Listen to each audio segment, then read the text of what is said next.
Quel est l'enjeu de l'ASMR pour les entreprises pharmaceutiques et la fixation des prix des médicaments? L'enjeu est majeur, il est fondamental évidemment, puisque pour les entreprises des médicaments,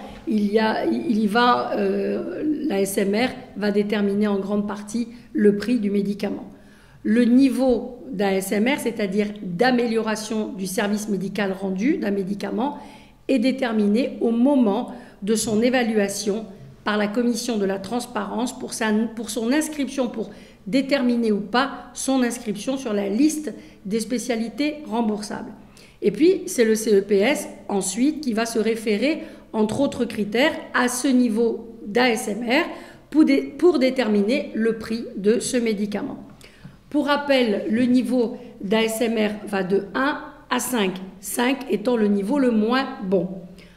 Alors, pour déterminer ce niveau d'ASMR, en fait, qu'est-ce que va faire la commission de la transparence? Eh bien, elle va comparer la place de ce médicament dans la stratégie thérapeutique par rapport à ce qui existe déjà.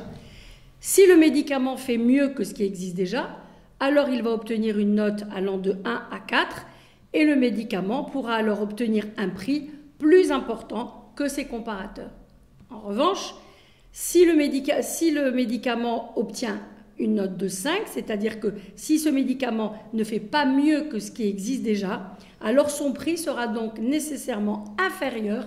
à celui du comparateur le moins cher existant sur le marché.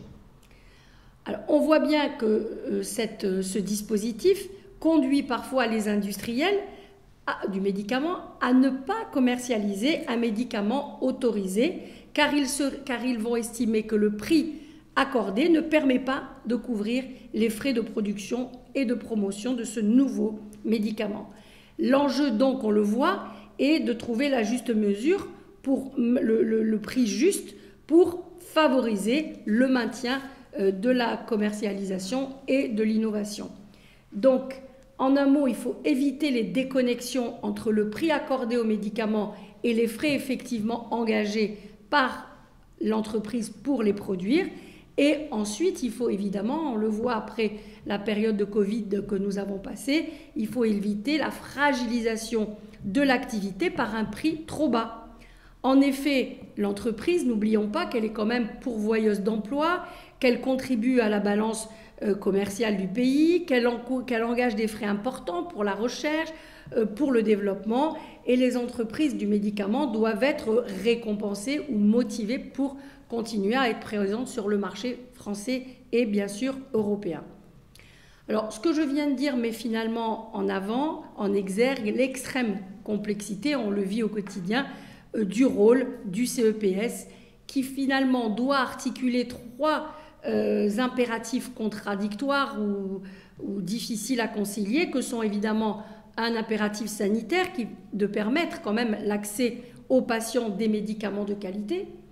un impératif industriel qui est de favoriser l'innovation,